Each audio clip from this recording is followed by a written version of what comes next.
Boa noite, Dom. Eu me chamo Nilson, tenho pouco mais de 30 anos e venho de uma família que sempre trabalhou no ramo de mecânica.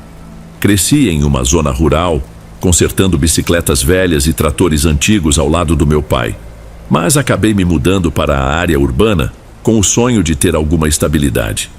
Durante muito tempo trabalhei em uma fábrica de autopeças, onde eu me sentia seguro.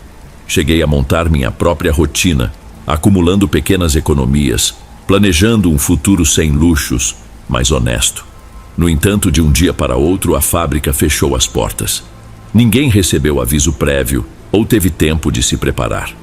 Fui desligado junto com dezenas de outros funcionários, todos com a mesma expressão de desamparo. Por quase 3 meses, procurei emprego em diversas oficinas e lojas de peças. Gastei o que tinha de reserva com contas atrasadas, alimentação, transporte para entrevistas e pequenos reparos no meu carro, que era antigo e vivia dando problema. Quando já estava quase sem dinheiro para pagar o aluguel, recebi uma ligação do meu primo Rubens. Ele me perguntou como eu estava e foi impossível esconder o desespero na minha voz. Ele contou que administrava uma oficina de restauração de carros clássicos em uma região próxima e que precisava de alguém de confiança para trabalhar lá. Prometeu que, se eu desse duro, poderia me firmar em pouco tempo. Se você vier para cá, já deixo um espaço reservado na oficina. Dá para recomeçar, Nilson, disse ele, em um tom que misturava preocupação e esperança. Não pensei 2 vezes. Vendi quase todas as minhas coisas, peguei meu carro cheio de trincos na lataria e segui para onde Rubens morava. Acabei me instalando em um quartinho modesto, perto da oficina dele. Logo no primeiro dia de trabalho, notei que o local era bem mais simples do que imaginava. Um galpão cheio de bancadas, ferramentas espalhadas e uma grande área externa repleta de carros enferrujados. Mas eu gostei da proposta. Sempre gostei de colocar a mão na massa, sobretudo em veículos antigos. Rubens me apresentou a equipe. Éramos ao todo 6 pessoas. Tinha um rapaz responsável pela parte de solda, outro que cuidava de pinturas, e algumas pessoas que faziam a desmontagem e limpeza. Uma única funcionária cuidava da burocracia. Essa mulher, Marta, me chamou a atenção desde o primeiro momento. Tinha por volta de 25 anos, olhos expressivos e uma forma de falar que envolvia. Ela me cumprimentou com um sorriso gentil. Oi, Nilson. Fiquei sabendo que vamos trabalhar juntos. Qualquer coisa que precisar, é só me chamar. Senti um nervosismo incomum quando ela me encarou. Pareceu enxergar mais fundo do que eu estava disposto a mostrar. No entanto, segui minha rotina sem pensar muito nisso. Fui aprendendo rápido o processo de restauração. Desmontar cada parte do carro, analisar o que poderia ser reaproveitado, lixar, trocar peças, montar tudo de novo. Não era tão diferente do que eu fazia na antiga fábrica, mas agora havia um ambiente mais artesanal. Tudo ficava impregnado de óleo, poeira e tinta. Marta, por sua vez, lidava com números, pedidos de peças e contato com compradores que tinham interesse nesses carros clássicos. De vez em quando, eu precisava passar relatórios para ela. O custo de cada peça adquirida, o que seria restaurado, o tempo estimado de cada etapa. Assim, acabamos passando mais tempo juntos. Confesso que no começo eu não a enxergava além da função de colega de trabalho. Minha prioridade era juntar dinheiro para quitar minhas contas. Só que conforme as semanas passaram, percebi que Marta tinha um jeito doce de puxar conversa. Sempre me oferecia café, perguntava se eu precisava de ajuda com alguma planilha. E quando nós dois estávamos a sós, ela me olhava de um jeito que deixava meu coração acelerado. Rubens parecia não dar muita atenção àquilo. Ou, se percebia algo, não demonstrava. Certa tarde, após um dia cansativo de restauração, Marta me chamou para irmos a um bar pequeno que ficava em uma esquina sem nome definido. Eu ainda estava sujo de graxa, mas aceitei sem pensar. No bar, trocamos ideias sobre nossas vidas. Ela falou que morava sozinha, que veio de outra região e não tinha muito contato com a família. Em algum momento, ela tocou minha mão de leve e senti uma coisa diferente no ar. Você sempre teve esse jeito sério, Nilson? Perguntou, esboçando um sorriso. Eu era mais animado quando adolescente, mas a vida me endureceu um pouco, respondi, tentando fugir de qualquer exposição emocional. Talvez a gente possa mudar isso, disse ela sem se alongar. Quando saímos já era noite. A despedida foi marcada por um abraço um pouco mais demorado do que o normal. Nos dias seguintes, passamos a nos aproximar mais. Me perguntava se Rubens se incomodaria caso descobrisse que estávamos construindo um tipo de cumplicidade. Ele sempre foi meio protetor com as coisas dele, mas achei que nossa relação de trabalho e parentesco estava firme o suficiente para não criar problemas. Um mês depois, já totalmente adaptado à oficina, Rubens me chamou para tomar um refrigerante em uma lanchonete simples, no fim de uma sexta-feira.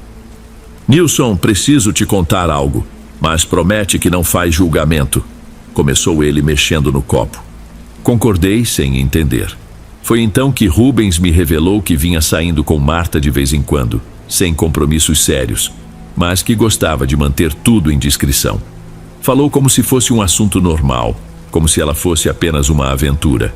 Pediu que eu fosse cuidadoso, que não deixasse isso atrapalhar o ambiente na oficina. Minha cabeça deu um nó. Não sabia como reagir. Eu já estava me deixando levar pelos sorrisos de Marta, e de repente, descobri que Rubens também estava envolvido com ela.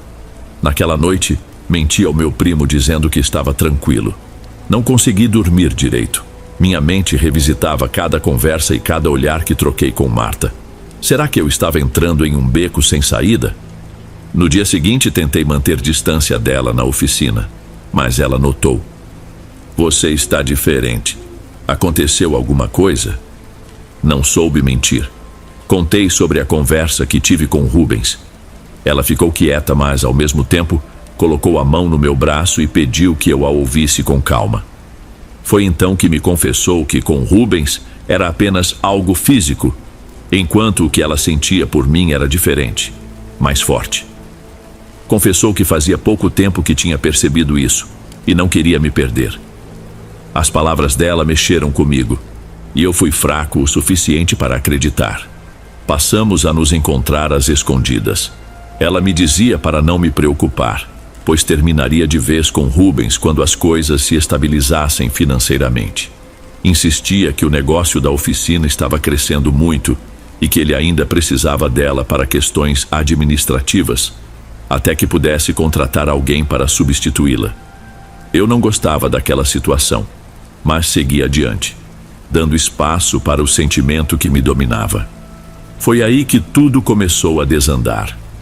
2 semanas depois, Rubens passou a ter fortes dores de estômago e uma febre que não cedia. Ele era um homem saudável, quase nunca ficava doente, mas de repente não conseguia nem ficar em pé. Chegou a ser internado, mas os médicos não encontravam uma causa específica. Ele parecia definhar, como se algo o estivesse consumindo de dentro para fora.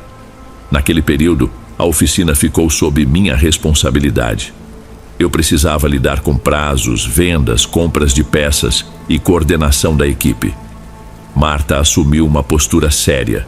Dizia que havia de trabalhar duro para manter tudo funcionando, sem deixar brecha para falatórios. Porém, notei que ela tinha um brilho estranho no olhar. No início, achei que fosse apenas preocupação. Certo dia, enquanto procurava contratos no escritório de Rubens, encontrei uma sacola embrulhada em pano preto no fundo de uma gaveta. Quando abri, vi uma fotografia de Rubens junto com um amarrado de fios de cabelo, rodeado de símbolos que eu não conseguia identificar.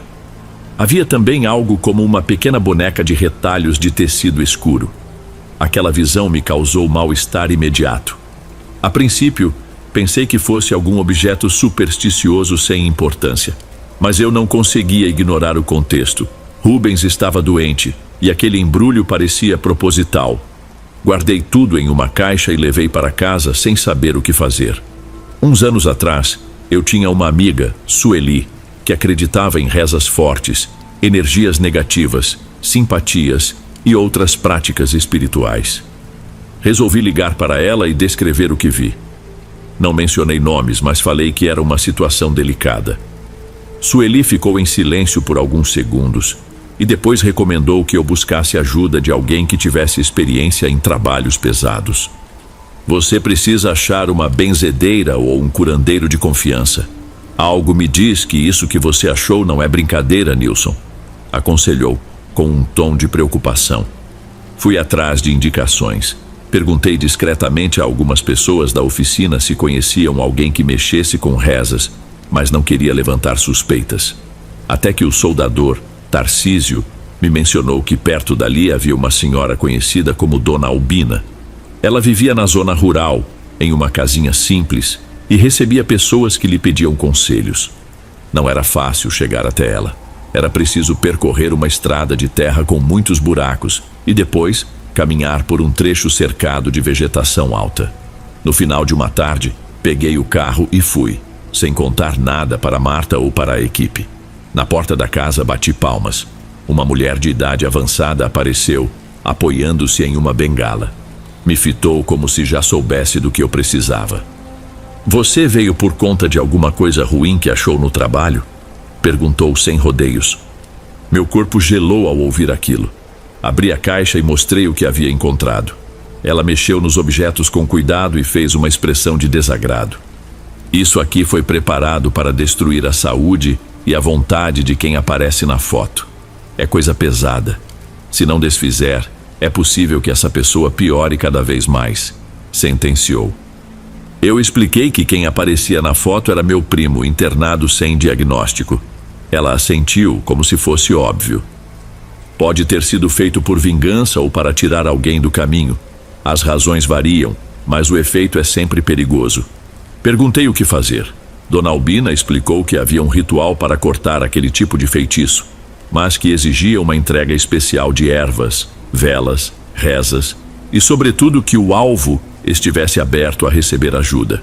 Retribuí com uma pequena quantia em dinheiro o tempo dela, pois ela cobrava pelos elementos usados no trabalho de cura. Ela me deu instruções para, na mesma noite, colocar os objetos no centro do escritório de Rubens e acender 3 velas consagradas. Depois de rezar as orações que ela me ensinaria, eu deveria enterrar os restos em um lugar afastado, sem que ninguém mais tocasse naquele material. Mas saiba que quando a gente corta um feitiço, a energia volta para a pessoa que o enviou.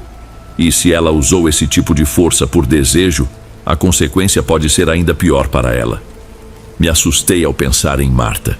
Minha mente insistia que ela poderia ser a responsável, mas eu não queria admitir isso completamente. Tentei afastar esse pensamento e voltei para casa com um embrulho de velas e um punhado de ervas secas. Ao anoitecer, esperei que todos saíssem da oficina. Entrei no escritório de Rubens, fechei a porta e segui as instruções. O lugar ficou tomado por um cheiro forte de erva queimada. Não havia fenômenos mirabolantes, mas eu sentia uma tensão no ar, um desconforto que não sei explicar. Por volta de meia-noite, recolhi os restos e fui de carro até um terreno baldio, a alguns quilômetros de distância. Cavei um buraco raso e enterrei tudo. Quando voltei, minhas mãos tremiam, não de medo sobrenatural, mas de insegurança, de perceber que eu estava me metendo em algo que ia muito além de uma simples desilusão amorosa. Nos dias seguintes, Rubens apresentou uma melhora lenta, mas constante. As febres diminuíram, o apetite voltou. Em contrapartida, Marta começou a agir de forma estranha. Parecia estar sempre cansada, falava pouco, dava respostas vagas. A princípio, achei que fosse apenas consequência de todo o estresse, mas notei que às vezes ela me encarava com um semblante cheio de angústia. Até que, em uma manhã, ela bateu na porta do meu apartamento pedindo para conversar. Abri e a vi com olheiras fundas e uma palidez incomum. Entrou sem dizer nada e sentou no sofá, segurando a própria cabeça, como se estivesse tonta. Demorei a perguntar o que acontecia. Então ela disparou. Você sabe de alguma coisa estranha, Nilson? Eu tenho tido pesadelos e dores no corpo. Meu coração acelera sem motivo. E parece que vejo coisas em casa, mas não sei se são alucinações. Fiquei sem reação. Ela continuou. A oficina está diferente, o Rubens está melhor, mas eu não consigo ter um sono tranquilo. Tudo parece fora de lugar. Eu sinto que algo voltou contra mim. Eu apenas confirmei que sabia sobre a existência de algum tipo de feitiço, mas não a acusei. Ela começou a chorar e, diante do meu silêncio, acabou confessando: eu só queria que Rubens se afastasse para eu ficar livre com você. Fiz algo que me indicaram. Me disseram que ele ficaria doente, mas se recuperaria rápido. Não pensei que chegaria a esse ponto. Me ajuda, por favor. Era difícil acreditar que ela, com aquele jeito meigo, tivesse entrado nesse caminho. Ao mesmo tempo, eu não podia negar o que eu mesmo presenciei. Eu estava furioso, mas também tinha pena. Era evidente que ela sofria de alguma espécie de tormento, fosse psicológico ou espiritual. Lembrei das palavras de Dona Albina: a energia volta para quem a lançou. Marta, eu não sei se posso fazer mais alguma coisa. Você precisa enfrentar as consequências de suas ações. Talvez seja melhor procurar a mesma pessoa que te ajudou com isso, ou alguém que possa quebrar esse laço. Ela começou a tremer. Pediu que eu fosse com ela até algum lugar onde pudesse ser curada. Não tive coragem de negar ajuda. Apesar de tudo, eu não queria ver ninguém definhar. Porém, ao longo da semana, Marta piorou. Desenvolveu uma febre que não passava, perdeu peso, quase não aparecia na oficina. Comentavam por lá que ela tinha arrumado problema de saúde grave, e alguns chegavam a dizer que era castigo. Certo dia recebi uma ligação de um hospital psiquiátrico. Disseram que Marta tinha dado meu número como contato, pois ela parecia desorientada e foi encaminhada para lá após um surto. Fui visitá-la. Ela estava agitada, não reconhecia as pessoas direito. Falava de presenças que a assombravam, mencionava vultos que puxavam seus braços durante a noite. Não existia nenhum sinal visível daquilo, mas ela estava profundamente abalada, com uma expressão de pânico. Saí de lá me sentindo péssimo. Rubens, por outro lado, já estava quase recuperado, e eu não sabia se devia contar tudo o que havia acontecido. Por fim, acabei omitindo. Só disse que havia cuidado de um despacho que encontrei para garantir que nada mais o afetasse. Ele não fez muitas perguntas. Estava mais interessado em voltar à rotina. Na oficina, a atmosfera ficou mais leve. As pessoas trabalhavam sem tensão, os carros saíam no prazo, novas encomendas surgiam. Mas eu não me sentia bem. Minha consciência pesava por saber que Marta estava naquela situação e que, em parte, eu tinha permitido as coisas chegarem a esse ponto. Afinal, eu me deixei envolver. Talvez eu tivesse sido o estopim para que ela recorresse a esse tipo de prática. As semanas se passaram e eu tentei tocar minha vida focando nas tarefas do dia a dia. Recebi a proposta de Rubens para cuidar de uma nova filial da oficina em outra região, ainda mais movimentada. Aceitei sem hesitar. Precisava de um recomeço. Porém, pouco antes de me mudar, comecei a receber ligações estranhas de um número desconhecido. Atendia e só ouvia uma respiração rouca, acompanhada de um murmúrio. Às vezes, parecia a voz de Marta, mas sempre com muito ruído ao fundo. Desligava em seguida, sem saber ao certo se era minha imaginação ou alguma forma de trote. Também notei coisas inusitadas no meu pequeno apartamento. Em um final de tarde, voltei do mercado e encontrei a porta entreaberta, embora eu tivesse certeza de que a tinha trancado. Entrei, dei uma olhada rápida e no quarto avistei uma boneca rudimentar de pano rasgado, deixada em cima da cama. Não sabia quem tinha colocado aquilo lá. Parecia um objeto velho, sem valor. Ao lado, encontrei um pedaço de papel com rabiscos que não faziam sentido para mim. Fiquei assustado. Por mais que tentasse agir com racionalidade, sentia que aquilo era uma forma de perturbação ligada a todo o contexto com Marta e o feitiço. Liguei para Sueli, que mais uma vez me recomendou procurar ajuda espiritual. Eu me aborreci dizendo que não estava pronto para iniciar uma caça a fantasmas. Ela só respondeu que, se eu não encerrasse essa história direito, poderia continuar recebendo respingos da negatividade que envolveu toda a situação. Eu ainda lutei contra a ideia de enfrentar esse assunto de novo, mas uma sequência de incidentes me fez mudar de postura. Por 2 noites seguidas, acordei com a sensação de peso no peito e dificuldade de respirar. Fui ao médico e ele disse que estava tudo normal, talvez fosse ansiedade. Mas passei a ter a impressão de que havia uma instabilidade no ar da minha casa, algo difícil de explicar. Várias vezes, objetos pareciam sair do lugar. Portas se fechavam com um estrondo leve, sem vento aparente. Decidi voltar a falar com Dona Albina, aquela senhora que me ajudou da primeira vez. Contei o que vinha acontecendo. Ela me ouviu e, por fim, disse que poderia haver algum elo que ainda não foi rompido. Falou que se Marta morreu ou enlouqueceu em consequência do feitiço, a energia ligada a mim poderia não ter sido dissipada totalmente. Perguntei se haveria mais um ritual a fazer, mas ela ponderou que tudo dependia de onde esse elo se formou com mais intensidade. Vocês tiveram um lugar que simbolizou o início dessa união? Talvez um bar, um apartamento, uma rua onde tudo começou a se intensificar? Pensei no bar onde Marta e eu tomamos algo juntos pela primeira vez. Aquele convite inesperado acabou dando origem à nossa aproximação. Quando me lembrei disso, senti um arrepio interno, mas me mantive firme. Dona Albina me instruiu a levar um pouco de sal grosso, velas brancas e água misturada com algumas ervas que ela me forneceria. Seria importante ficar sozinho no ambiente e fazer orações para dissolver qualquer laço negativo.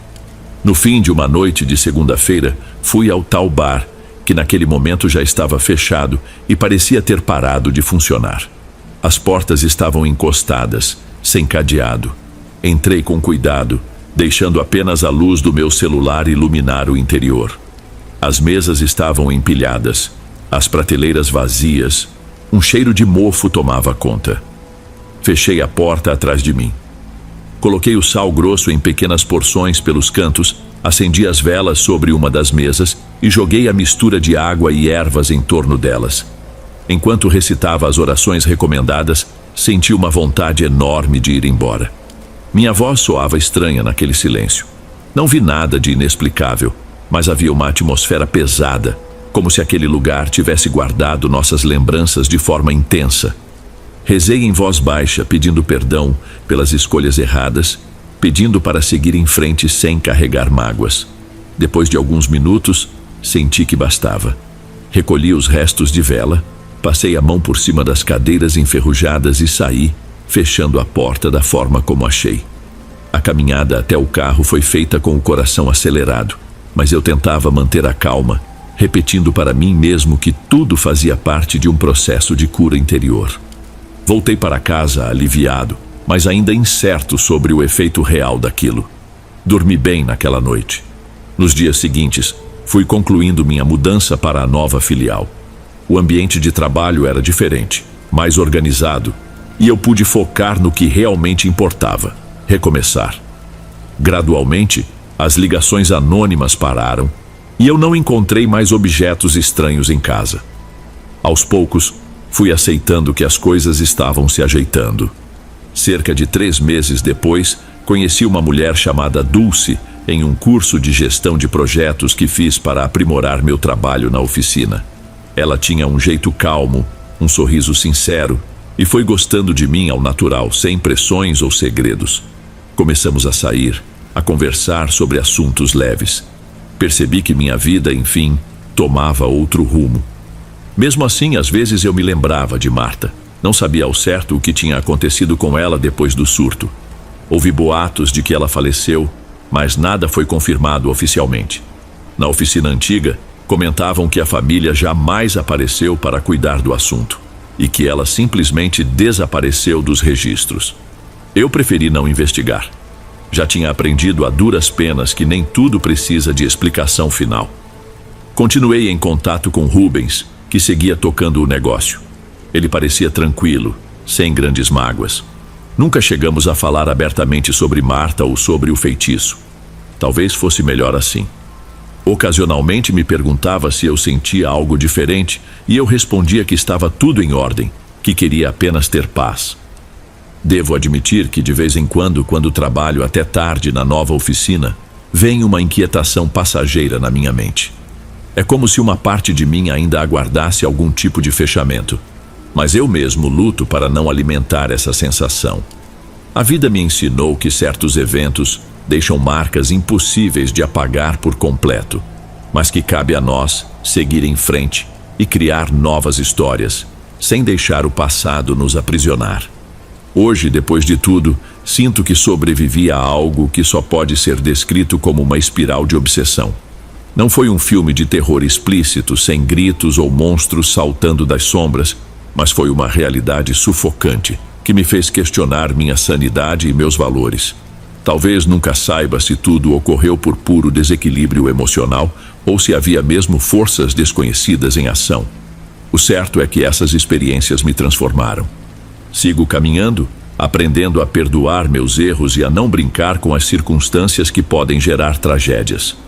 Vivendo um dia de cada vez, evitando julgamentos precipitados, pois já vi que as fronteiras entre o que chamamos de real e o que consideramos sobrenatural podem ser muito mais finas do que imaginamos. E enquanto essa lição estiver gravada em mim, sei que não repetirei os mesmos passos que me levaram ao limite.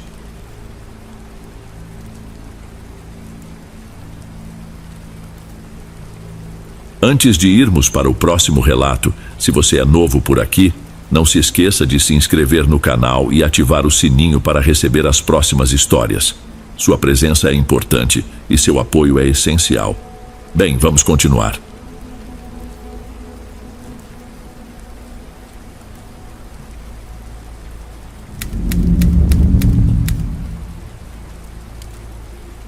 Boa noite, Dom. Meu nome é Cassiano. Tenho pouco mais de 30 anos agora, mas os acontecimentos que vou relatar ocorreram há mais de 10. Por muito tempo tentei empurrar essas lembranças para um canto da mente, achando que, se não falasse sobre elas, talvez deixassem de existir. No entanto, cada vez que eu acordava de madrugada sentindo a mesma inquietação, percebia que isso jamais seria possível. Minha vida naquela época era bem comum.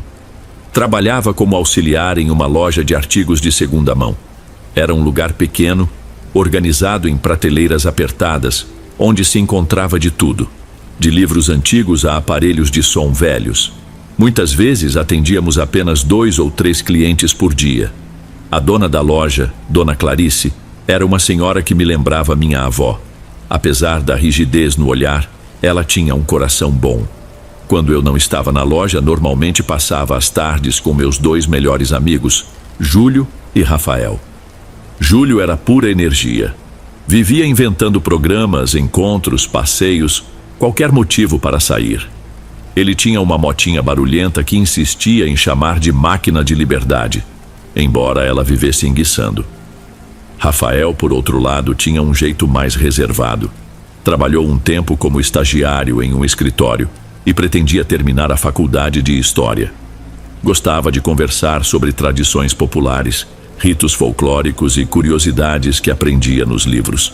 Eu gostava de ouvir as teorias dele, embora não acreditasse muito no que chamava de forças ocultas. Certo dia, Rafael apareceu dizendo que haveria uma exposição de fotografias em um largo famoso da nossa cidade. O evento seria em um fim de semana e reuniria artistas independentes, além de pequenas apresentações musicais. Júlio se animou na hora, queria conhecer gente nova e tomar umas cervejas. Eu, mesmo sem muita disposição, concordei em ir. Precisava sair um pouco da rotina e, de alguma forma, sentia que algo interessante poderia acontecer naquela noite. No sábado, fui até o largo depois de fechar a loja. A noite estava agradável e o clima de festa pairava no ar.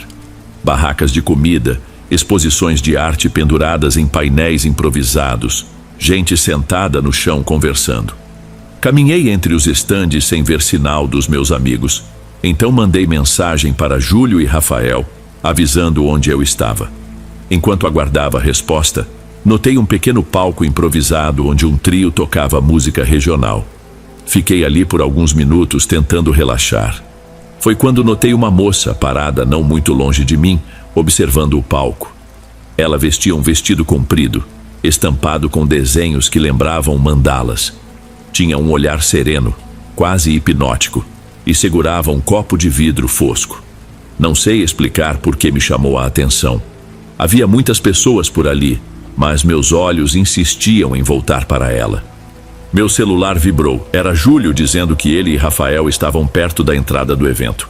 Dei meia volta para procurá-los, mas antes que eu me afastasse, a moça cruzou meu caminho e me cumprimentou com um sorriso. Você sabe se essa banda toca sempre por aqui? A pergunta foi tão simples que cheguei a gaguejar porque não esperava que ela falasse comigo. Respondi que achava que não, que aquela era uma apresentação especial para a exposição fotográfica. Entendi, achei diferente. Gosto desse jeito de misturar instrumentos tradicionais com batidas modernas. Ela falava de um jeito tranquilo, mas havia algo na postura dela que me deixava intrigado. Parecia alguém que já tinha visto muita coisa pela vida, embora não fosse velha. Respondi que também achava legal. Antes que eu soubesse o que dizer, Júlio surgiu às minhas costas, batendo no meu ombro. Cassiano, aí está você. Estou morrendo de fome, vamos comer alguma coisa? Apresentei Júlio à moça, que se chamava Laila. Ela sorriu, disse que adoraria acompanhar a gente porque também estava faminta. Fomos até uma barraca de sanduíches. Em algum momento, Rafael nos encontrou e se juntou à conversa. Em poucos minutos, os três pareciam já se conhecer há tempos. Laila explicou que adorava frequentar eventos alternativos e disse que veio com amigas, mas que elas tinham se dispersado pelo largo. Acabou ficando sozinha perto do palco. Depois que terminamos de comer, Laila pediu que fôssemos com ela até um grupo de conhecidos que estava reunido mais à frente. Chegando lá, encontramos 4 moças que se apresentaram com nomes poéticos: Flora, Dandara, Yara e Ceci. Todas vestiam roupas coloridas e carregavam bolsas de tecido ou mochilas a tiracolo. Havia também um rapaz chamado Osvaldo, que parecia ser o mais calado deles. Falavam sobre uma viagem que planejavam para o feriado, algo que envolvia artesanato e danças tradicionais em uma localidade próxima do litoral. Júlio se interessou de imediato. Eu topo qualquer aventura, mas vocês vão quando? Dandara riu. Provavelmente no próximo fim de semana. Alugamos uma casa simples com uns quartos e um quintal grande. É longe do centro, mas as praias de lá são lindas. Rafael hesitou. Ele não gostava de sair assim, sem planejar. Olhou para mim como se quisesse a minha opinião. Naquele momento, eu não estava muito certo se valia a pena ir. Mas Laila, que notou nossa dúvida, foi convincente ao dizer que seria uma experiência única, com gente que admirava a cultura popular, rodas de conversa e troca de conhecimentos. Sempre que vou lá, aprendo uma coisa nova, disse Laila, olhando diretamente para mim. Talvez vocês gostem de saber um pouco sobre esses costumes que quase não se veem mais nas grandes cidades. Por mais cético que eu fosse, admito que a proposta me intrigou. Além disso, a personalidade magnética de Laila me deixava curioso. Ela era diferente de qualquer pessoa que eu já havia conhecido. Falei com Júlio e Rafael que se eles topassem, eu iria junto.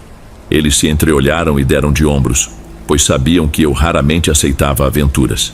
Júlio, entusiasmado, sorriu de orelha a orelha, e Rafael acabou concordando depois de uma conversa rápida com Flora. Comentei rapidamente com ele sobre os nomes tão peculiares do grupo, mas Rafael disse que conhecia várias pessoas que adotavam nomes artísticos ligados a mitos e elementos da natureza. Então não achou tão estranho assim. Na semana seguinte mantivemos contato com o grupo de Laila por mensagens. Passamos a nos encontrar em cafés e feiras de artesanato, sempre com conversas leves sobre música, literatura e cultura em geral. Em algum momento ficou decidido que iríamos de carro, pois Laila tinha conseguido emprestar um automóvel de um parente. Júlio, feliz, falou que seria nossa melhor viagem, algo para celebrar o final do ano que se aproximava. Chegou o dia da viagem, em um sábado de manhã. Encontramo-nos em frente a uma lanchonete fechada, escolhida como ponto de partida para não chamarmos atenção. Laila estacionou um carro antigo, mas bem conservado, na cor marrom. Dentro já estavam 2 de suas amigas, Yara e Ceci. Júlio, Rafael e eu entramos. Alguns dos outros conhecidos seguiriam em outro veículo. Arrumamos nossas mochilas no porta-malas e partimos. A estrada foi longa e repleta de paisagens que iam mudando a cada quilômetro. Trechos de mata densa deram lugar a plantações. Depois, a pequenas vilas. Paramos uma vez para comprar água, frutas e algo que pudéssemos beliscar. Laila e suas amigas conversavam sobre danças tradicionais e cantorias que haviam conhecido em viagens anteriores. Júlio e Rafael, que nunca tinham tido contato com esse tipo de universo, pareciam curiosos. Eu, que tentava me manter atento ao caminho, não consegui fixar muitos pontos de referência. Laila assumiu a maior parte da direção e muitas vezes nos distraíamos com conversas, músicas e risadas. Senti também uma estranha euforia, como se o trajeto todo tivesse algo de hipnótico. No final da tarde, chegamos ao destino. De longe, avistamos uma casa de um andar, sem cercas, pintada de um tom de creme já desbotado pelo tempo. Não havia vizinhança por perto. O terreno era grande, com o mato aparado e algumas árvores na lateral. Yara abriu o portão de madeira, indicando que era ali mesmo. Estacionamos o carro e começamos a descarregar as mochilas. O ar era salgado, então imaginei que o mar estivesse nas proximidades. Acomodamo-nos em 2 quartos. Júlio e Rafael ficaram comigo em um deles, enquanto Laila e as amigas dividiram o outro. A casa tinha uma sala espaçosa, mas com poucos móveis, e uma cozinha com geladeira antiga e fogão a gás. Desde que chegamos, notei que Yara e Ceci já pareciam saber onde estavam as coisas, como se conhecessem bem o lugar. Laila apenas sorria, dizendo que tudo estava organizado. No começo da noite fizemos um jantar improvisado. Cozinhamos arroz, legumes e um peixe comprado no caminho. Foi tudo muito simples. Depois nos reunimos na sala para conversar e dar boas risadas. A certa altura, Dandara e Flora chegaram trazendo mais sacolas e instrumentos de percussão. A música surgiu de forma espontânea, acompanhada por um clima leve. Começaram a tocar tambores e pandeiros, cantando canções que lembravam ritmos de terreiro ou de festas folclóricas. Eu me encostei numa das poucas cadeiras, sentindo uma mistura de admiração e uma leve preocupação.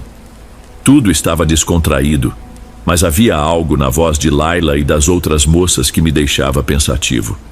Elas pareciam ter um vínculo muito forte, quase tribal. Júlio, claro, caiu na dança. Rafael mantinha certa distância, mas estava se divertindo, batendo palmas.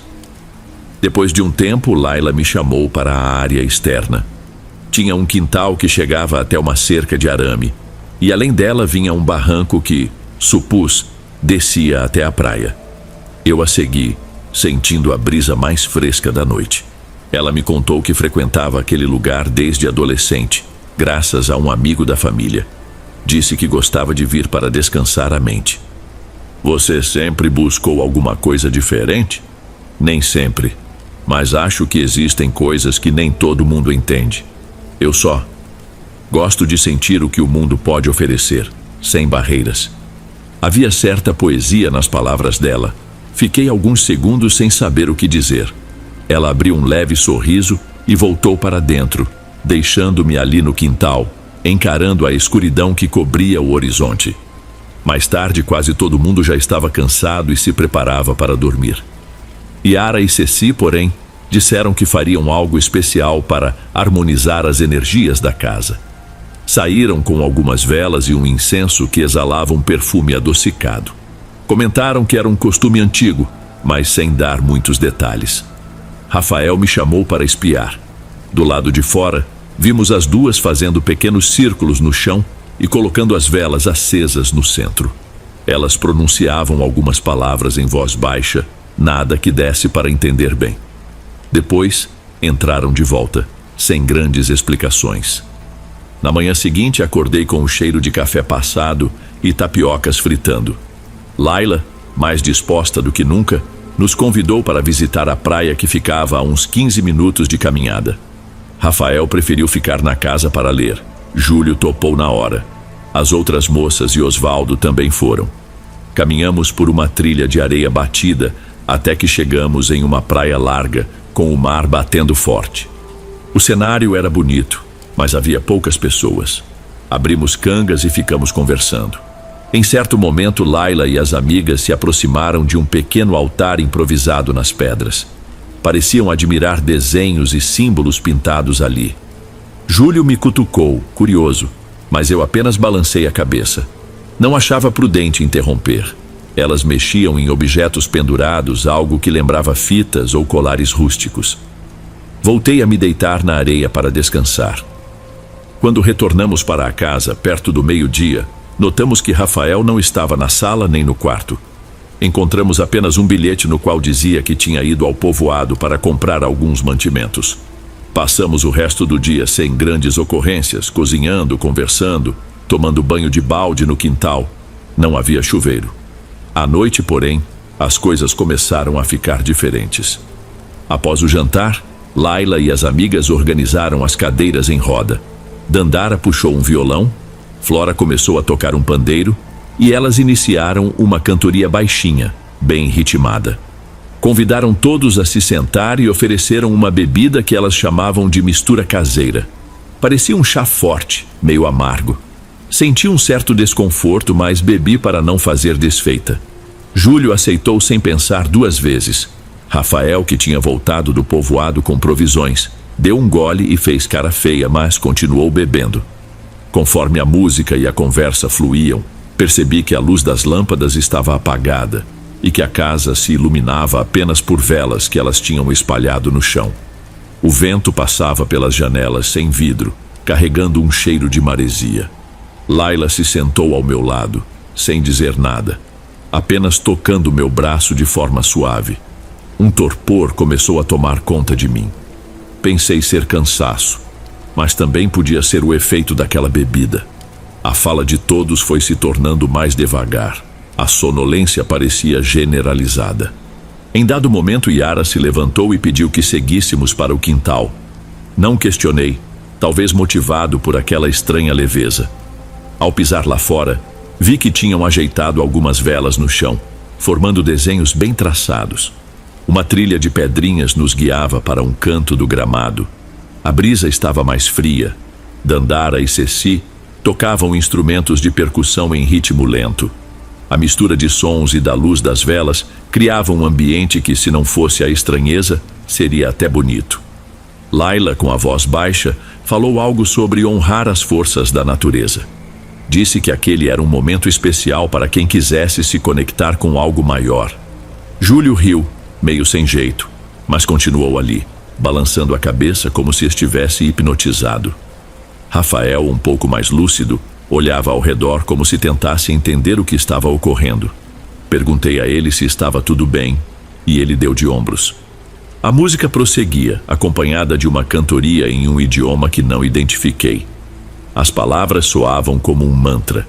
Senti minha visão turvar por alguns instantes, mas me esforcei para ficar em pé. O ar parecia pesado. Mesmo assim, Laila me pegou pela mão e me levou até o centro do quintal, onde tinha um círculo de velas.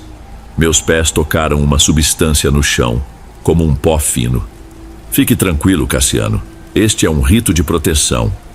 Fiquei sem saber como reagir. Flora conduziu Júlio até outro círculo, enquanto Ceci acompanhou Rafael para um terceiro. Osvaldo estava por ali também, mas não dava para entender o que ele falava. Parecia murmurar sozinho, como se estivesse em outro lugar. Quando olhei para trás, vi Yara jogando um punhado de ervas sobre uma panela de ferro, que soltava uma fumaça branca. As batidas no tambor ficaram mais intensas. Laila, diante de mim, falava sobre esvaziar a mente e deixar o corpo seguir o fluxo. Eu sentia minha respiração acelerar, sem motivo aparente. Tentei sair do círculo, mas minhas pernas fraquejaram. Ela percebeu minha inquietação e me segurou pelos ombros, dizendo que em breve eu entenderia tudo. Foi aí que ouvi Júlio soltar uma risada alta, uma risada fora de contexto. "Vocês acham isso mesmo seguro?" Ele gritou num tom confuso, sem obter resposta. Tentando manter a calma, olhei em direção ao círculo de Rafael. Ele mantinha os olhos semicerrados, mas não protestava. Aquela cena toda parecia um sonho coletivo. Um pedaço de mim queria acreditar que era só algum tipo de performance artística. Mas a expressão firme de Laila e das outras deixava claro que não se tratava de uma brincadeira. De repente, a fumaça que Yara produzia começou a invadir o quintal e o aroma se intensificou. Tive a sensação de que alguém mexia nas minhas costas. Quando me virei, vi Dandara atrás de mim, com um pequeno recipiente de barro. Ela pegou minha mão e derramou um líquido viscoso, dizendo que isso me ajudaria a abrir o espírito. Afastei a mão, mas ela insistiu. Nesse instante, Júlio cambaleou e caiu de joelhos no meio do círculo dele. Flores e folhas estavam espalhadas ao seu redor, e Ceci pronunciava palavras que eu não conseguia acompanhar. Rafael tentava se levantar, mas parecia que seu corpo não obedecia. Gritei o nome dele. Ele me olhou assustado, mas não teve reação. Então a voz de Laila, bem perto do meu ouvido, falou algo que me fez gelar. Confie em nós. A partir deste momento, tudo será diferente. Eu quis responder, mas não consegui. Era como se a minha vontade tivesse sido anestesiada. A última coisa que lembro antes de desmaiar foi de olhar para o céu e enxergar as copas das árvores balançando. Quando voltei a mim, estava no chão da sala, com a cabeça apoiada em uma almofada velha. O lugar estava silencioso, salvo pelo som do vento passando pela porta semiaberta. Levantei devagar, sentindo náuseas. Minha boca estava seca. Não vi ninguém por perto, nem na sala, nem na cozinha. Por instinto, abri a porta da frente e fui até o quintal. O sol já nascia, deixando tudo com aquela cor avermelhada do início da manhã. As velas haviam sumido, havia marcas no chão, como se a terra tivesse sido revirada, mas nada que indicasse exatamente o que acontecera. Gritei o nome de Júlio e Rafael sem resposta. Percorri os arredores da casa, procurei pelos quartos. Nada. Minhas pernas tremiam a cada passo. Foi então que reparei em uma trilha de pegadas que seguiam para além do terreno, em direção ao barranco. Caminhei até lá, tropeçando em galhos secos. O barranco descia para uma espécie de enseada. Cheguei à beira, mas não avistei ninguém. Fiquei algum tempo ali, sem saber se gritava, se descia, se corria. Senti minha cabeça pesar, quase voltei a desmaiar. Imaginei Júlio e Rafael inconscientes em algum lugar, precisando de ajuda, mas não sabia por onde começar a procurá-los. Voltei à casa esperando encontrar Laila ou qualquer um do grupo. A sala continuava vazia, sem o menor sinal de festa ou ritual. Vasculhei os quartos. As malas de Yara e Ceci não estavam mais lá. O armário onde Laila guardava algumas coisas pessoais estava aberto e vazio. A cozinha estava com a porta dos fundos escancarada, batendo contra a parede com o vento. Parecia que todos tinham partido, exceto eu. Olhei para minha mochila encostada em um canto da sala. Peguei meu celular. Sem sinal. Tentei de novo e nada.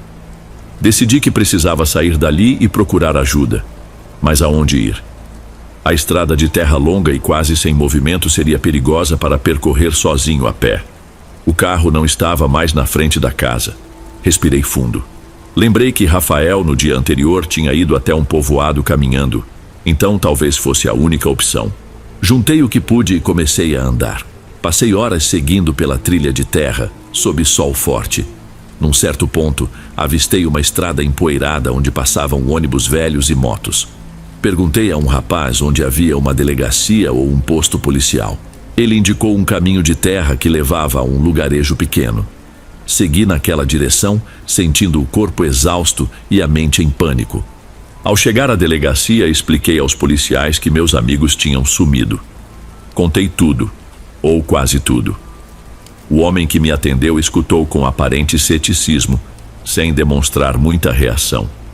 Falou que a região era cheia de grupos que faziam eventos particulares e não era incomum haver uso de substâncias que causassem confusão ou alucinações.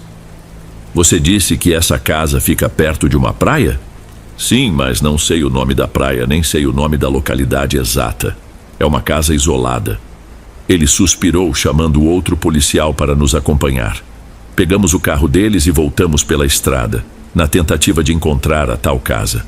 Porém, eu não tinha gravado com exatidão o trajeto, pois Laila dirigira quase todo o tempo e a estrada de acesso parecia meio escondida. Quando chegamos onde eu achava que seria a entrada, encontramos apenas uma passagem bloqueada e coberta por vegetação alta. Não havia nenhuma placa ou número na frente. Descemos para ver se encontrávamos algum sinal de cercado ou portão, mas o mato denso dificultava a visão. Andamos mais um pouco sem sucesso. O policial, já sem paciência, disse que iriam anotar a ocorrência, mas que sem referências ficava difícil fazer algo concreto. Acabei ficando em um alojamento improvisado, perto do posto policial. Usei um telefone público para ligar para minha família. Meu pai atendeu e eu só consegui dizer que estava bem, mas precisava que viessem me buscar. Não entrei em detalhes. Uma prima minha veio no dia seguinte e juntos voltamos para casa.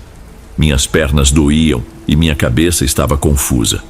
Passei pelo menos uma semana em repouso, abatido por febre e pesadelos. Depois que melhorei, procurei a família de Júlio e de Rafael para contar o que aconteceu. Eles me olharam desesperados.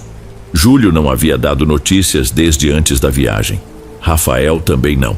Expliquei tudo, esperando que, por mais absurdo que parecesse, eles pudessem me ajudar a encontrar alguma pista. Registramos um boletim de ocorrência de desaparecimento, colamos cartazes em pontos de ônibus e rodoviárias, perguntamos em hospitais. Tudo sem sucesso. Os meses seguintes foram uma tortura. O sentimento de culpa me corroía. Se eu não tivesse aceitado aquela viagem, talvez nada daquilo tivesse acontecido. O rosto de Júlio e de Rafael me assombrava nas raras noites em que eu conseguia dormir. Voltei à delegacia diversas vezes, mas sempre ouvi a mesma resposta. Não temos nenhuma informação nova. Um dia um policial me chamou de canto e disse que boatos sobre rituais e cultos existiam em regiões litorâneas, especialmente em casas abandonadas. Ele falou que, quando as pessoas desaparecem nesses contextos, raramente há rastros. Mencionou ainda que muitos corpos acabam sendo levados pela maré para longe, o que dificulta a localização inicial. Aconselhou que eu e as famílias procurássemos ajuda de voluntários e ONGs. Fizemos isso. Viajamos mais vezes para a região, conversamos com moradores, mostramos fotos de Júlio e Rafael. Algumas pessoas diziam ter visto jovens parecidos na estrada, mas nada conclusivo. O tempo foi passando e a esperança de encontrá-los com vida diminuía. A mãe de Júlio me ligava diariamente, aos prantos. Rafael tinha uma irmã mais velha que chegou a cair em depressão profunda. Eu, sem saber como seguir, perdi o emprego na loja de artigos usados. Minha saúde mental se deteriorou. Foi quase um ano depois que recebemos a notícia que temíamos. Um pescador havia encontrado restos humanos em uma praia isolada, a muitos quilômetros do local onde supostamente ficava a casa. A polícia recolheu o que pôde e pediu que familiares fossem ao Instituto Médico Legal. A princípio, o cordão de prata que Júlio costumava usar e um anel de Rafael chamaram a atenção. Mas o reconhecimento oficial veio alguns meses mais tarde, por meio de testes de DNA. As famílias receberam a confirmação por laudo oficial pouco depois. Não havia muito o que enterrar, apenas partes que restaram. Voltei para casa arrasado. Passei dias enclausurado no meu quarto, recusando visitas. Quando finalmente tentei retomar a vida, descobri que não conseguia ficar perto de lugares com muita gente, nem ouvir certas músicas que lembravam a viagem. Acabei me mudando para um bairro afastado, tentando fugir de todas as recordações. Mesmo assim, de vez em quando, achava que via Laila em algum canto da rua, com o mesmo vestido colorido e um olhar que atravessava minha alma. Eu me assustava e corria para o outro lado.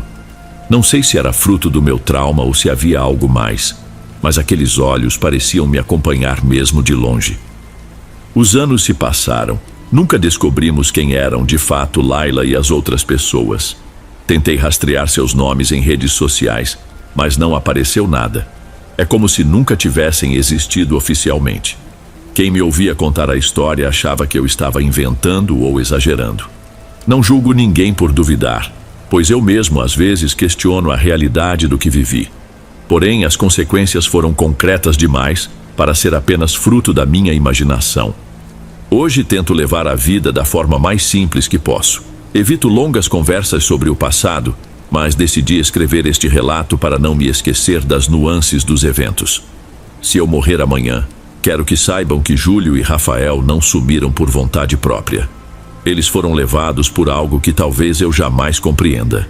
Se alguém ler isto, peço que tenha cautela ao encontrar grupos que oferecem experiências espirituais e misturam substâncias desconhecidas. Às vezes o custo é mais alto do que se pode pagar. E sim, ainda tenho pesadelos.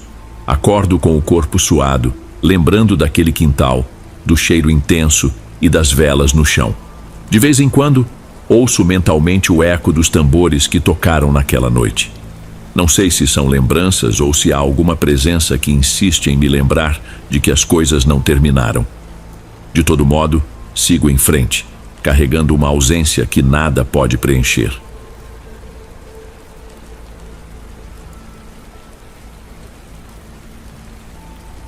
Antes de irmos para o último relato, se ainda estiver por aqui, comente o horário que está assistindo. Gosto de saber quem assiste os relatos até o final. Bem, vamos continuar.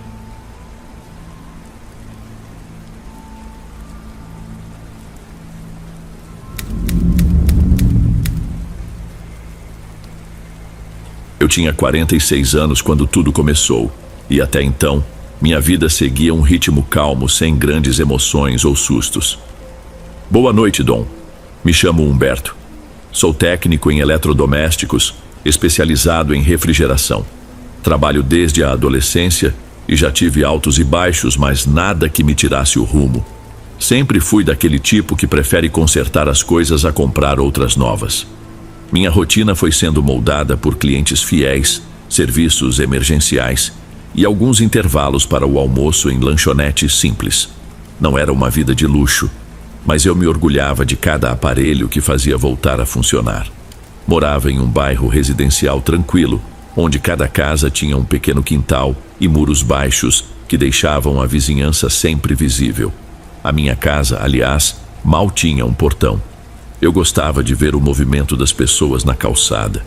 Em certa manhã de quarta-feira, recebi um telefonema de um posto de saúde localizado em uma região histórica. Disseram que o ar-condicionado andava com problemas havia semanas e que outros técnicos não tinham conseguido resolver. Eu estava acostumado com esse tipo de chamado, então nem desconfiei de nada. Fui até lá, cumprimentei a recepcionista que me explicou os detalhes. Em seguida, me levaram à diretora do lugar, a doutora Letícia, uma mulher de pouco mais de 40 anos com um jeito firme de falar. Ela me levou para a sala de espera onde o ar-condicionado falhava. Notei que estava fazendo um ruído estranho, como se faltasse manutenção havia meses. Enquanto abria o painel, Letícia ficou de braços cruzados, observando cada movimento meu. Senti que ela era rigorosa, mas mesmo assim, me explicou tudo com educação, sem enrolar. Naquele momento, minha única preocupação era descobrir por que o sistema não funcionava bem. Fiquei cerca de 2 horas consertando a parte interna, trocando uma peça e limpando a tubulação. Nesse meio tempo, a doutora Letícia checou prontuários e conversou com alguns pacientes, mas sempre olhava na minha direção para conferir se eu precisava de algo. Quando terminei, apontei o defeito que havia encontrado e deixei meu contato para futuras revisões. Tudo transcorreu de forma profissional, mas, ao sair, notei que ela me mediu de cima a baixo como quem tenta entender um pouco mais sobre a pessoa que está diante dela. Alguns dias depois, fui chamado novamente. O ar-condicionado voltara a apresentar variação de temperatura. Era um problema elétrico secundário. Dessa vez, Letícia se mostrou mais à vontade. Passamos pela pequena cozinha do posto, onde havia garrafas térmicas de café e bolinhos caseiros. Ela me ofereceu um café coado na hora, dizendo que era um jeito de se desculpar pelas idas e vindas do sistema. Enquanto bebíamos em pé, começamos a conversar sobre assuntos sem importância, como o clima instável e o fluxo de pacientes no posto. A conversa fluiu de um jeito mais natural do que eu esperava. Nunca tive uma postura de galanteador, mas senti que havia certa empatia no ar. Saí de lá com a certeza de que ela era não só uma profissional séria, mas também uma pessoa que carregava muita responsabilidade nos ombros. No fim da visita, trocamos 1 ou 2 piadas sobre a dificuldade de encontrar peças de reposição. Pouco tempo depois, Decidi convidá-la para tomar um lanche em uma esquina famosa por vender pastéis recheados, daqueles que vêm pingando óleo, mas que todo mundo adora. Ela hesitou em aceitar. Minha filha Thalita às vezes não aceita bem que eu saia, e sinceramente não costumo misturar a vida pessoal com o trabalho. Eu disse que não precisava ser um evento formal, só um lanche rápido, para ela esfriar a cabeça. Ela concordou, mas deixou claro que não queria virar assunto de conversa no posto. Sorri e prometi manter tudo entre nós. Marcamos em um sábado à tarde em uma lanchonete pequena, sem placas chamativas. Letícia chegou de vestido florido bem simples, mas mesmo assim, me passou a impressão de ser alguém elegante. Pedimos 2 pastéis e sucos naturais. A prosa foi tão leve que até esquecemos o motivo que nos unira: o problema do ar-condicionado. Depois desse encontro, repeti a dose de coragem e a convidei para um passeio em uma pracinha próxima. Ela topou. Caminhamos conversando sobre nossas vidas. Descobri que ela era viúva havia muitos anos, que havia perdido o marido de forma repentina. Contou que a filha, Thalita, estava entrando na adolescência quando isso aconteceu e que desde então o relacionamento entre as duas não era simples. Foi nesse dia que Letícia mencionou um certo cansaço mental que vinha sentindo. Falei que, se ela precisasse de algum apoio prático, eu estava disponível. Ela agradeceu, mas ficava sempre com um pé atrás quando a conversa se aproximava de temas familiares. Mesmo assim, aquela caminhada mudou algo entre nós. Passamos a nos falar todos os dias, por ligações rápidas ou mensagens de texto. Ela estava sempre preocupada com o posto, e eu com meus concertos, mas encontrávamos brechas para nos ver. Um mês se passou até que ela me convidasse para ir à casa dela pela primeira vez. Disse que faria um jantar simples e que Thalita não estaria, pois passaria o fim de semana na casa de uma amiga. Fiquei animado, preparei um bolo de fubá para levar e cheguei na hora combinada. A casa de Letícia era discreta, sem grandes luxos, mas muito aconchegante por dentro. Logo na entrada, senti o cheiro de comida caseira, algo como refogado de carne e temperos. No meio do jantar, ela se distraiu e deixou escapar que Thalita, na verdade, havia aceitado sair de casa por não me suportar. Estranhei, pois nem chegara a conhecer a menina direito. Letícia tentou amenizar, dizendo que a filha estava em um período difícil e que qualquer mudança na rotina familiar já era motivo de conflito. Eu disse que compreendia e que não a responsabilizaria por isso. Gostei de ver que Letícia se abria comigo pouco a pouco, mesmo sob tensão. Os dias seguintes foram tranquilos, até que, em uma semana de muito calor, Letícia me ligou pedindo que eu fosse novamente ao posto de saúde. Dessa vez, não era um defeito nos aparelhos, mas a instalação elétrica que estava oscilando.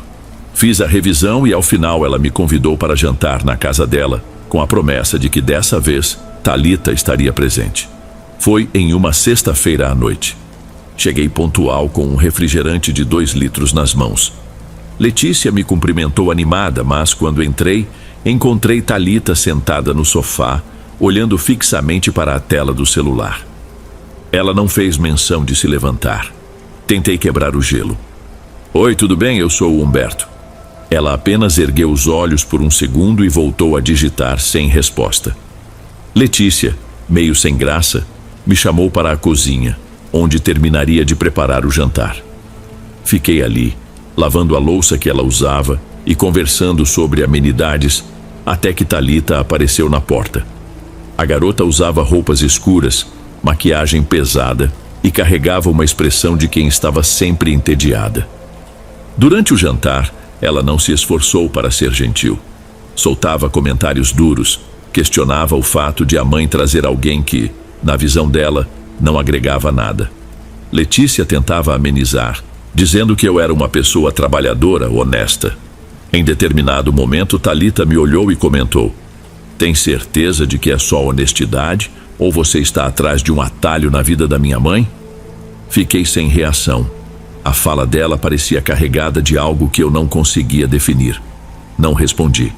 Letícia ficou constrangida. Depois do jantar, a menina voltou para o quarto, fechando a porta com força. Não quis estender a noite, então Letícia me acompanhou até a saída, se desculpando. Garanti que estava tudo bem, que a filha só tinha suas questões internas. Mesmo assim, passei a notar uma tensão que não existia antes. Letícia falava cada vez menos sobre Thalita. Eu também não insistia. Quando nos encontrávamos, ela parecia relaxada, mas, sempre que o assunto descambava para a vida em casa, surgia um pesar nos olhos dela. O clima realmente ficou estranho quando Letícia me ligou, em uma manhã de domingo, dizendo que todos os eletrodomésticos da cozinha haviam queimado de forma simultânea. Achei curioso e fui até lá com minhas ferramentas. Vi o micro-ondas, o liquidificador e a torradeira, todos estragados de uma só vez. Abri cada aparelho e percebi sinais de curto-circuito fortes, algo que não via com frequência. Fiquei matutando. Seria uma sobrecarga da rede elétrica? Ou havia algo errado na fiação interna da casa? Enquanto mexia nos aparelhos, Thalita apareceu e ficou observando. Não falava, só me encarava. De vez em quando saía, mexia em uma gaveta e voltava para perto. Quando terminei, ela me soltou. Você acredita em energias que influenciam o que acontece ao nosso redor? Eu não estava esperando essa pergunta. Na verdade, acredito que a gente emana coisas boas ou ruins, mas não sou muito de misticismo. Ela riu de leve de um jeito que me deixou desconfortável e voltou para o quarto. Naquele instante percebi que havia um ar pesado na casa, embora eu não fosse capaz de descrever ou provar. Voltei para casa com a sensação de que algo estava fora do lugar. Poucos dias depois, Letícia e eu combinamos de nos ver novamente. Marcamos um almoço em um restaurante simples, onde serviam comida caseira em mesas comunitárias. Ela parecia nervosa. Me explicou que Thalita vinha chegando de madrugada, sempre com cheiro de incenso no quarto, e que estava colecionando imagens estranhas, com símbolos riscados em cadernos. Ela não me escuta e eu não sei onde errei. Tentei confortá-la, mas me faltavam palavras. Sugeri que ela conversasse com algum profissional, mas ela achou melhor esperar. Disse que a filha estava numa fase difícil, que era o luto mal resolvido e a revolta contra o mundo. Depois confessou que cogitou falar com a polícia ou com assistentes sociais, mas não tinha provas de nada que justificasse medidas drásticas. Assim mesmo, garantiu que tentaria marcar uma consulta com um psicólogo para Thalita. Na semana seguinte houve um evento no posto de saúde, uma espécie de mutirão. Fui lá instalar novos ventiladores. No fim do dia, Letícia me apresentou ao irmão dela, Plínio, que tinha vindo para ajudar no atendimento voluntário. Plínio era um tipo bem-humorado, não vi nada de estranho nele. Conversamos sobre futebol, mecânica de carros, coisas banais. Ele me pareceu muito receptivo. Pouco tempo depois, conheci também a mãe de Letícia, Dona Clotilde, uma senhora de cabelos brancos que guardava um semblante de preocupação constante. Ela abriu um sorriso quando Letícia nos apresentou, mas logo começou a questionar sobre a neta. Falou algo como: essa menina precisa de limites, do contrário arrasta todo mundo para o mesmo buraco. Aquilo me deu um alerta, mas não me aprofundei. Talvez fosse apenas um desabafo de avó. A situação começou a ficar mais séria quando, num sábado chuvoso, Letícia me ligou à noite. A voz dela estava tremendo. Disse que Thalita tinha saído de casa sem avisar para onde ia e não atendia o celular. Perguntei se precisava de ajuda para procurá-la, mas ela preferiu que eu fosse até lá fazer companhia. Peguei meu carro e fui na mesma hora. No caminho, vi que as ruas estavam quase vazias. A chuva caía sem trégua. Cheguei e encontrei Letícia abatida, sentada no sofá, virando a xícara de chá nas mãos. Fiquei ao lado dela, tentando dar algum conforto. Por volta de meia-noite, Thalita entrou sem fazer barulho, deixando a porta meio aberta. Ela notou minha presença, mas agiu como se eu fosse um móvel a mais na sala. Quando Letícia tentou falar, a menina a interrompeu. Você está com medo ou acha que estou fazendo algo errado? Letícia perguntou onde ela estava. Sem responder diretamente, Thalita foi ao quarto e deixou a porta encostada. Não se ouviu mais nada. Fui embora pouco depois, preocupado com a situação, mas sem saber como ajudar. Nos dias seguintes, passei a ter dores de cabeça e um cansaço fora do comum. Achava que era o trabalho em excesso, mas em casa nada me animava. Durante as noites, comecei a ter sonhos confusos em que aparecia uma figura feminina que eu não podia ver direito, mas que me deixava com o coração acelerado ao despertar. Isso se repetiu por várias madrugadas. Em uma quarta-feira, precisei faltar ao serviço por conta de febre e enjoo. Acordei às 11 da manhã e, ao conferir o celular, vi mensagens de Letícia. Ela falava de luzes piscando dentro de casa, de eletrodomésticos que não voltaram a funcionar mesmo depois de consertados. Relatei meus sintomas e ela comentou que também andava fraca, dormindo mal e apresentando fortes enxaquecas. Segundo ela, já tinha emagrecido alguns quilos sem explicação. Em uma das noites em que não consegui pregar o olho, recebi uma ligação de um antigo colega de trabalho, Douglas, que também fazia manutenção elétrica, mas se dedicava a estudos de medicina alternativa e crenças populares. Ele disse que soube por meio de outro amigo que eu não estava bem e queria oferecer ajuda. Ao ouvir uma descrição genérica dos meus problemas, Douglas falou sobre um homem que vivia em um sítio afastado e fazia benzimentos. Não era pai de santo nem curandeiro famoso, apenas alguém que trabalhava com ervas e orações simples. Alguns dias depois, tomei coragem e fui até esse sítio, que ficava a cerca de 1 hora de carro da cidade. O lugar era rústico, sem energia elétrica. Fui recebido por um senhor de chapéu de palha, que me convidou a sentar em um banquinho de madeira. Enquanto aquecia a água em um fogão a lenha, ele me perguntou o que eu sentia, sem fazer cerimônia. Falei do mal-estar, da insônia, de estranhos episódios na casa de uma pessoa próxima. Ele me olhou com atenção, pediu que eu fechasse os olhos e tentasse me concentrar na respiração. Em seguida, o senhor passou um ramo de ervas ao redor do meu corpo, murmurando preces que não identifiquei. Quando terminou, comentou algo que me deixou inquieto. Você anda acompanhado de uma sombra que não é sua. Questionei, mas ele não entrou em detalhes. Falou apenas para eu ter cuidado ao voltar para a casa de Letícia, pois parecia haver ali uma fonte de energia confusa, capaz de influenciar quem estivesse por perto. Não falou em bruxaria ou algo do tipo, mas deixou claro que havia forças maiores agindo. Voltei para a cidade cheio de dúvidas. Letícia me chamou para jantar na sexta-feira. Eu estava relutante em aceitar, mas concordei porque queria ver como ela estava. Quando cheguei, notei que Thalita não estava em casa. Letícia disse que a filha havia viajado com uma colega. Parecia aliviada. Durante o jantar, percebi que as luzes de fato piscavam de vez em quando, sem motivo aparente. A televisão ligava, mas a imagem sumia. A geladeira tinha problemas de resfriamento, como se a energia estivesse variando. No fim da noite, Letícia e eu conversamos por horas, até que ela pegou no sono no sofá.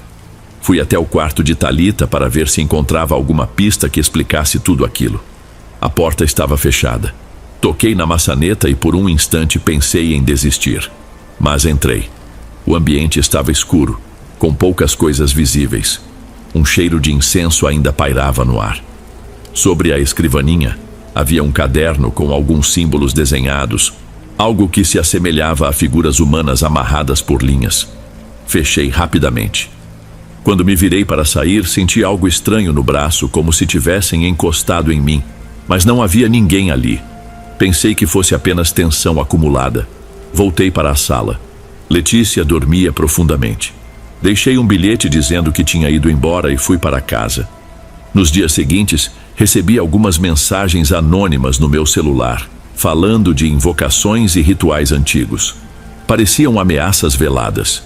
Desconfiei de Thalita, pois o número era desconhecido, mas a forma de escrever era cheia de abreviações, lembrando o jeito que adolescentes usam em redes sociais.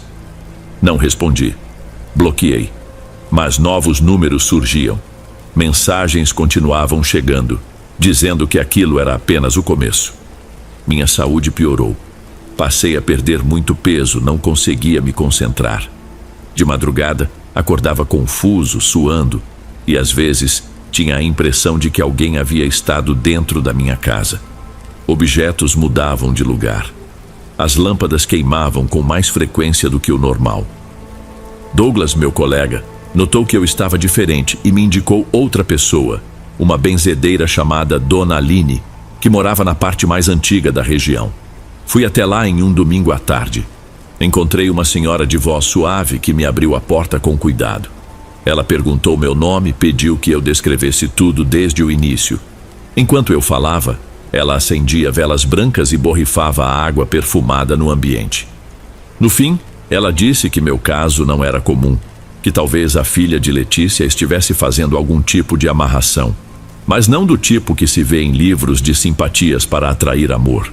Parecia algo voltado a controlar a vontade, a criar dependência e a enfraquecer a energia vital.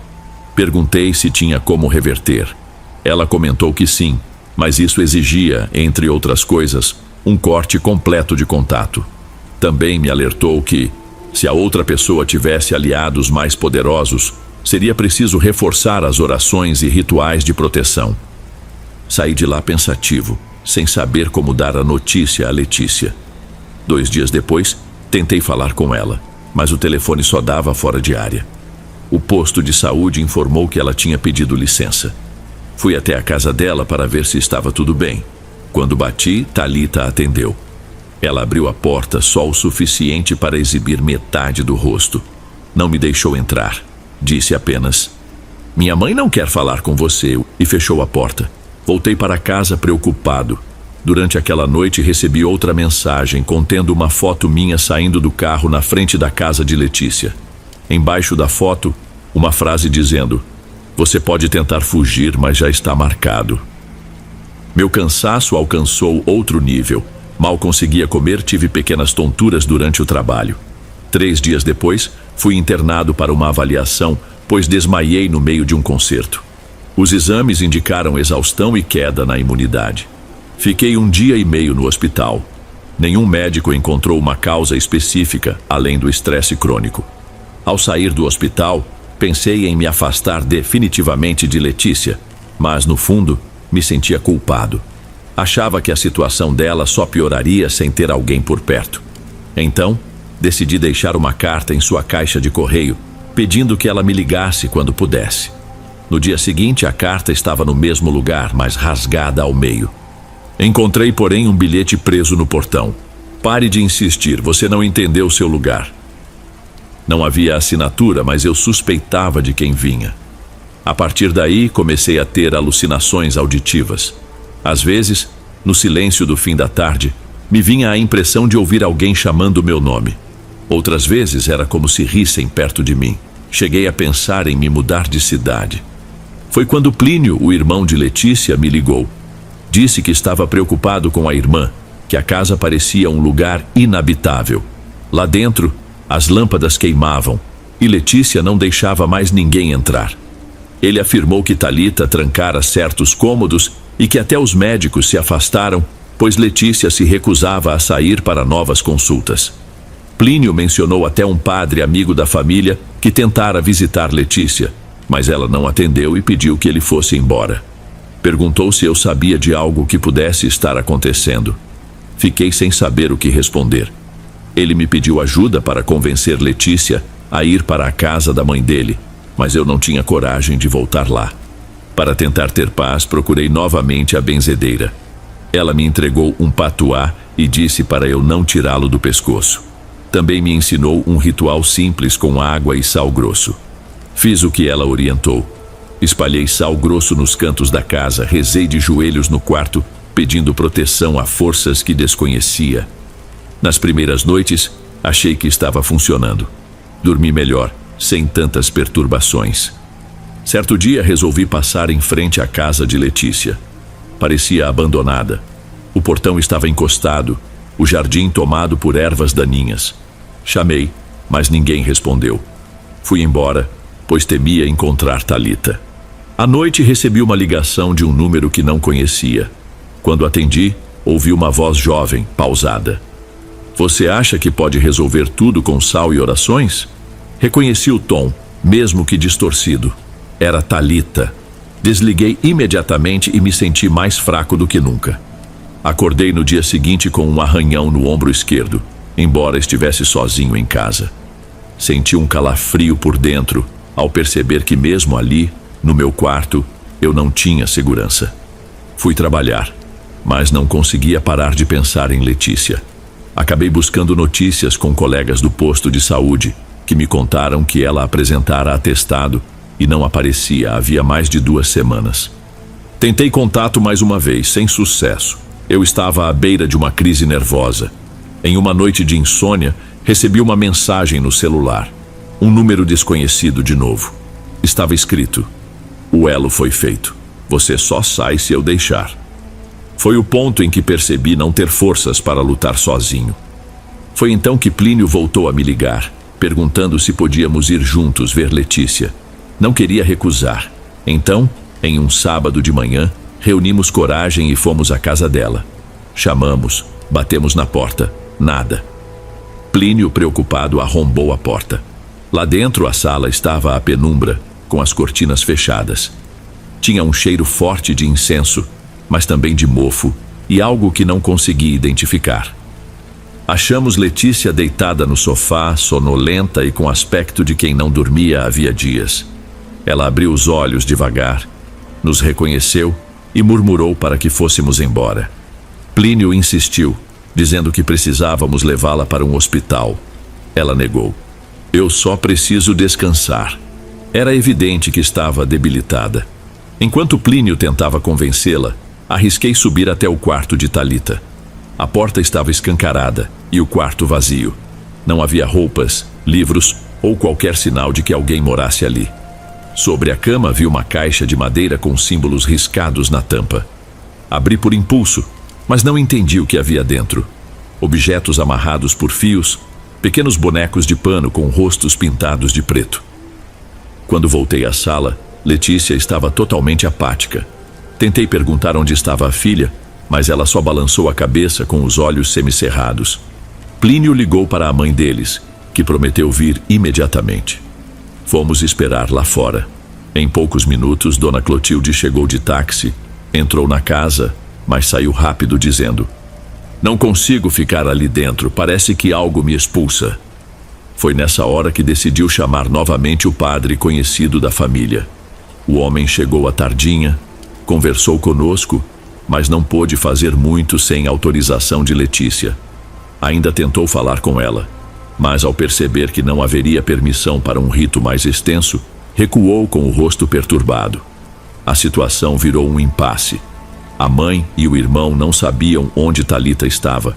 Letícia não respondia a perguntas e eu já não tinha estrutura emocional para continuar naquele lugar. Voltei para casa e passei a noite em claro. No meio da madrugada, por volta de 2 horas, ouvi um ruído no quintal. Fui verificar. Nada. Mas pendurado na maçaneta da porta dos fundos, havia um cordão trançado com fios vermelhos e pretos. Parecia molhado de algo. Fiquei tão perturbado que nem quis tocar. Na manhã seguinte, avisei meu chefe que me afastaria por tempo indeterminado. Peguei minhas coisas e viajei para um local mais afastado, onde tinha parentes distantes. Passei cerca de 10 dias lá, repousando e tentando me recuperar. Os pesadelos continuavam, mas em menor intensidade. Achava que a distância física poderia quebrar a ligação.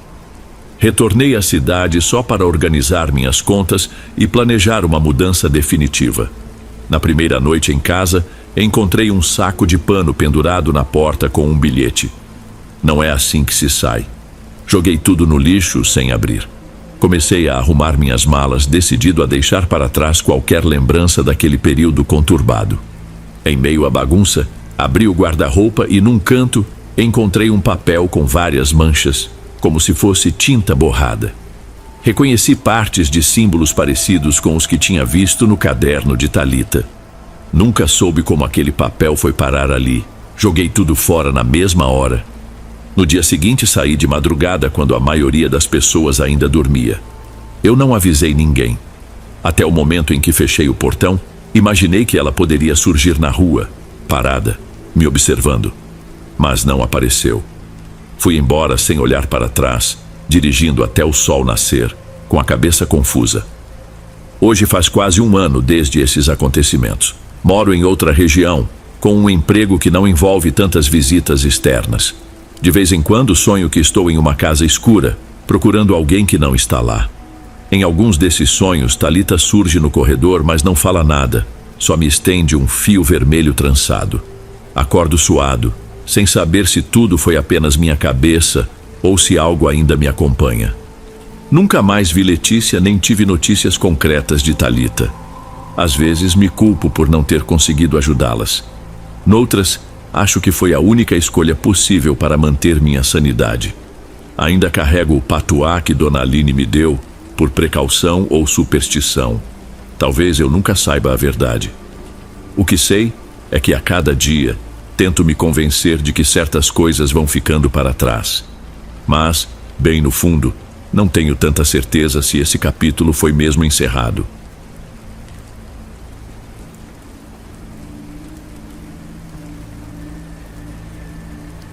Ei pessoal, obrigado por ouvirem. Clique no sininho de notificações para ser alertado de todas as futuras narrações. Lanço vídeos novos todos os dias por aqui. Espero te ver nos próximos. Agora na tela vou deixar outros 2 bons vídeos que sei que irão gostar. Te vejo por lá.